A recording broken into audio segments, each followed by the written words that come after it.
Hola, soy Santos Tú. Seguimos con el tema de los familiares. Hoy iniciaremos con los más queridos del hogar. ¿Tú sabes quiénes son? Efectivamente, los abuelos. Vamos a aprender maya.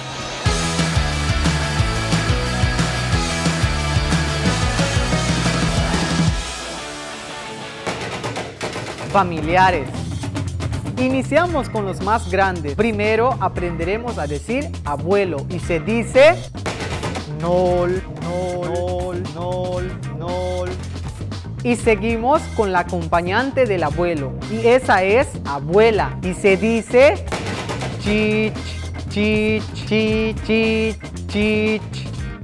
Y recordemos, en la lengua maya la pronunciación es muy importante porque si la mencionamos de otra manera puede significar otras palabras. Nos vemos en la siguiente cápsula donde aprenderemos más miembros de la familia con Eshkanik Maya. Bueno, cuídense.